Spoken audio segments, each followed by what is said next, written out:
Hello everyone, let's discuss year 2007 paper. Paper 2, Section A, Question 1. Now, Question 1, you're given a list of helping words of all the chemical processes used in the lab. 1A asked, how do you produce water from seawater? And they give some keywords such as boiling and condensing. So this is very straightforward, we know that it's distillation. 1B, we're looking at hydrochloric acid mixed with sodium hydroxide to produce sodium chloride. This too, which is an acid and alkaline reaction, these are actually both aqueous, which is soluble in water. In the lab, if you're trying to make pure sodium chloride, which is a soluble salt, we actually use a method called titration. But in this case, it's just an acid and alkaline reaction, therefore we call it neutralization. 1C, carbon monoxide, applying a lighter spleen. Seems like we're trying to burn something. So carbon monoxide in air, and if burning is involved, we use oxygen, and in this case, it will produce carbon dioxide. How do we balance this equation? On the left, oxygen 1 plus 2, that's 3 on the left. Right side 2, odd and even. Let's try to make it even. Okay, so this side 2 plus 2 will give me 4 on the left, and another 2 on the right. Just nice, carbon is balanced too. Anyway, this is a typical combustion reaction whereby your carbon monoxide is actually combining with oxygen to produce carbon dioxide. Last one, we are looking at copper oxide. Copper oxide being reduced to a copper metal. If you're looking at copper 2 plus ion in the copper oxide, this becomes copper, which has a 0 charge. Another way of looking at it is copper oxide has oxygen removed, and therefore it's a reduction. Question 2. Question says that sodium reacts with water to produce sodium hydroxide and hydrogen. Question asks to write a balanced chemical equation for the reaction. So what I do is I write what I know here. From the question, sodium reacts with water to produce sodium hydroxide and hydrogen gas. So I'm going to write this down first, and then I'm trying to balance the equation by writing the numbers in front. So let's see. On the right, 1 plus 2, that's 3 hydrogen, which is an odd number. On the left, even number, 2 hydrogen. So I'll try to make this side even. 2 plus 2, now I have actually 4 hydrogen on the right. So I'm going to add the 2, which balance my hydrogen atoms. And then I need to check for my sodium and add a 2 in front. That's how I get my overall equation. Let's add in the state symbols, whereby sodium is a metal and therefore it's a solid. Liquid for water. Sodium oxide dissolves in water to form sodium hydroxide. It's also an aqueous solution. And last but not least, hydrogen is evolved as a gas. That's for 2A. 2B. Describe a test to confirm that the gas given off is hydrogen. Write both the test and the observation. So we're all familiar with the lighter spleen. Inserting the lighter spleen into the gas, flame extinguishes with a pop sound. 2C, 2 properties of sodium is also asking about 2 properties of a group 1 metal. Question say, other than its reaction with water, so we can either talk about its low density, or we can talk about it being soft and easily cut with a knife.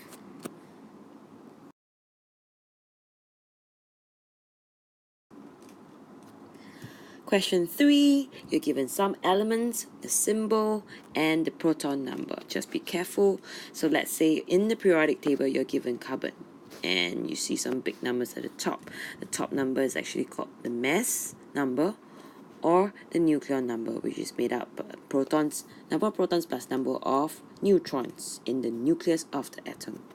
The smaller number at the bottom is actually the proton number or atomic number. We always look at the number of protons because in an atom which is electrically neutral, P equals to E, meaning the number of protons is the same as the number of electrons. First question asks you how the electrons are arranged. So 2.6, 2.8.8.2 for calcium, pretty straightforward. How do I know what's the symbol for magnesium and what's the symbol for chloride ion? I look at the periodic table. Magnesium is in group 2. Group 2 most likely will give a 2 plus ion. Chloride is in group 7. So it will take 1 electron, and therefore it will be a Cl minus. You put them both together. How do we join them? You can do the crisscross method, whereby your Mg2 plus and Cl minus, bring the number down, just write a 1 here to help yourself, do a crisscross, and therefore you have your MgCl2, 1 and 2. But the 1 is silent, we don't write 1. Okay, question 3C. This is actually a mole ratio question. Now we all know the formula, Ma, Mole, Mr., whereby you use mass divide, mass over, use this line, and mass divide by mole, you get your MR, and usually we use mass divide by MR to get your number of moles. So in this question, we were told that calcium carbonate is decomposed into calcium oxide and carbon dioxide. This is also typical of our blast furnace reaction, whereby your limestone decompose to calcium oxide and carbon dioxide on heating. Question asks, what's the mass of calcium carbonate needed to produce a certain mass of calcium oxide? So tons is actually 1 ton is actually 1000 kg, but you can just leave it in tons. There's no problem with that. And over here, we did some working for the molecular mass of calcium carbonate and calcium oxide. Basically, we add up calcium, carbon, and the 3 oxygen atoms to get your 100. Get it from the periodic table, the mass number. And we also have the molecular mass of calcium oxide, which is calcium plus oxygen, which you get 56. Why do we need these? We are looking for the molecular mass. Question asks to produce 112 tons of calcium oxide. You're given the mass, so we're trying to find the moles. So first part, we're finding the moles of calcium oxide. 112 tons, the mass of calcium oxide actually has 2 moles. And from the equation, you realize that 1 mole of calcium carbonate produces 1 mole of calcium oxide. So likewise, if there's 2 moles here, you need 2 moles here. You want to get back the mass. How do you find mass? You know it's 2 moles now. You times back the MR, you get back your mass. That's what this part is all about. Alright, section B, question 4. We're all very familiar with fractional distillation of crude oil, and this setup is something commonly seen, and we even have a quote to memorize the fractions, which is Peter Man never kill Daisy Labordo. Okay, you can come up with your own acronyms so long you help yourself remember. So, name of this process, fractional distillation. How is this possible? Look at the different boiling points. Different fractions have different boiling points. The keyword, different boiling points. Okay, next part, 4C is actually asking about which fraction would you find decane.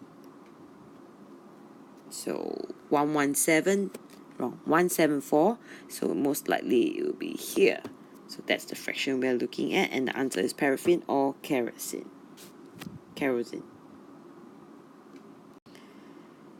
Question 4, part D continues to ask cracking. Definition of cracking is definitely important. It's in the N-level syllabus, so I've written this over here at the top. You can read it on your own. But what exactly is the definition of cracking? Cracking is the process whereby long hydrocarbon chains of usually alkenes are cracked into smaller molecules of alkenes and alkenes.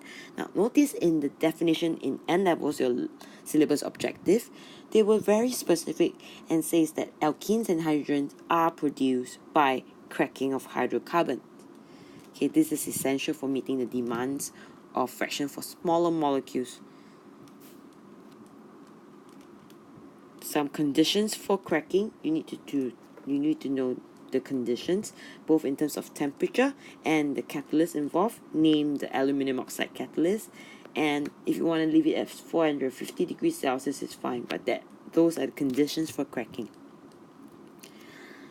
Last part, asking about why cracking is important. You need to talk about to meet the demand of smaller molecules. In this case, we're looking at oil industry, and therefore you can give an example for petrol, which is produced for vehicles. So petrol is one of the fraction over here.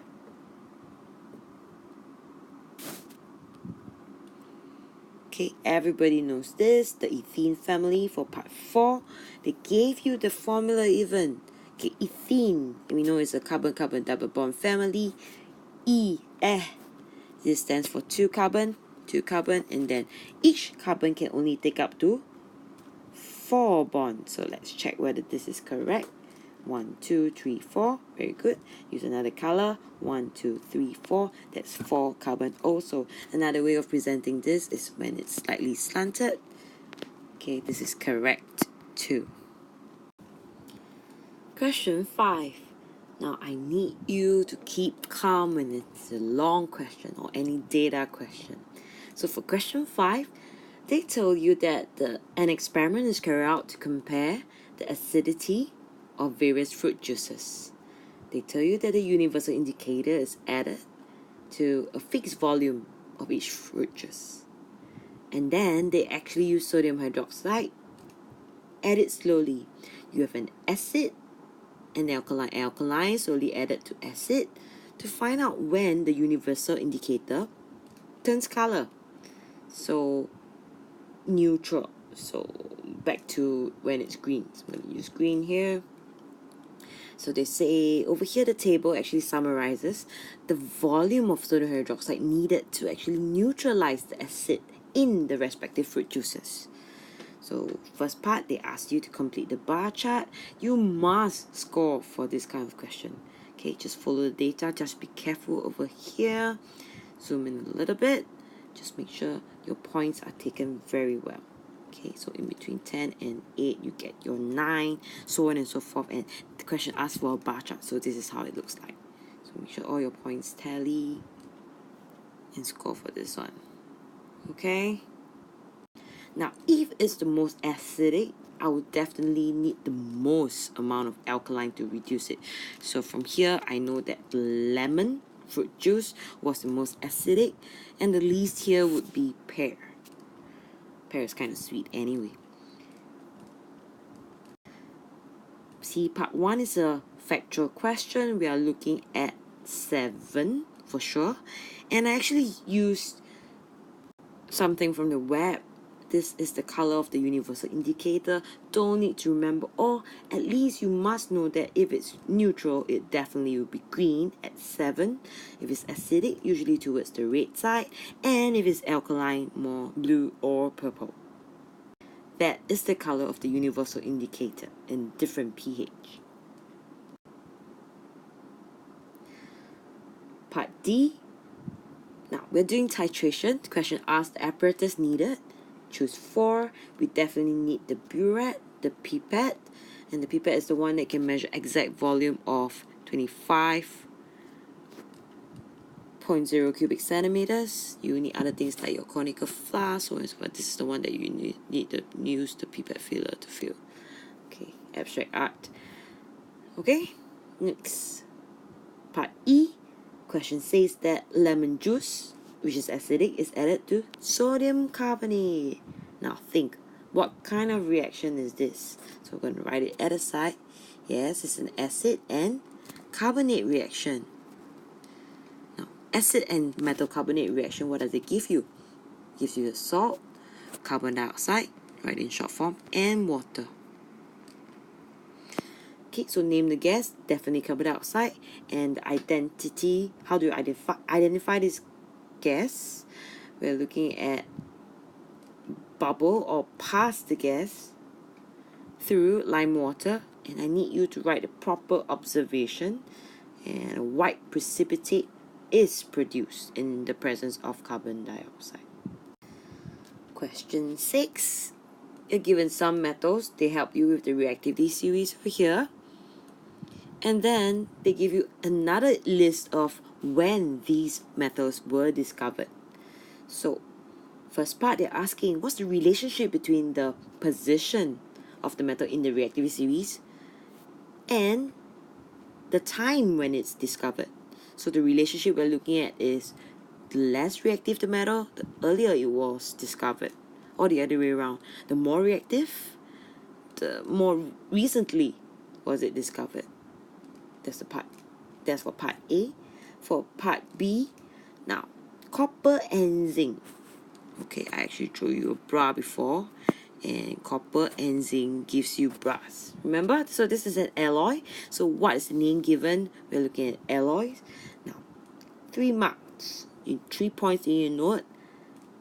Question asks, why brass is used to make coins rather than pure copper or pure zinc? This is a question asking about why alloys are stronger than pure metals. So there are 3 points that we're looking at. First part, why? Because brass is definitely stronger. Yes, I know stronger, but why? So first point, I'm looking at the different size of atoms. Because of the different size of the atoms, the orderly arrangement are disrupted, and therefore the layers of atom difficult to slide past each other. That was what we learned when a force is applied. So these are 3 things you need when you're describing why an alloy is stronger than pure metal. Now, in the extraction of metals, especially for example iron, we know that iron's from iron ore. We also can get aluminium from aluminium ore. There's a bauxite for this, and this one we call it the hematite. I'm not gonna spell it here. Okay, and you realize that it's combined with oxygen. You have a metal and non-metal combining together. Okay, but the main point here is this: why metals are high in the reactivity series are more difficult to extract, because the kind of bonds that they form are actually stronger. Okay, the more reactive the metal, the more stable the compound, the joint form, the ore. And that is why in the extraction of aluminium, we actually need electrolysis. Part D actually asks for a specific reaction in the blast furnace. We know that the main thing that needs to be reduced in the iron blast furnace is to get the pure molten iron. So what do we use to remove the oxygen? We actually use carbon monoxide in this case. So this chemical equation here, they want you to balance. One way to cheat is to remember 1, 3, 2, 3. Make sure your iron and carbon dioxide is positioned properly. Okay? Explain why limestone is added. We're looking at removing acidic impurities. The impurities we're looking at is actually silicon dioxide. Everything is removed in terms of molten slag. And we know that calcium carbonate, the limestone, decomposes to form calcium oxide and carbon dioxide, which is a question that they just gave earlier on in section A. Okay, this question pretty straightforward. The shortest time we know from the most recent years, there's aluminum, and then the more ancient ones or longer is iron. Okay, recycling of metals, please memorize them. State 2 advantages.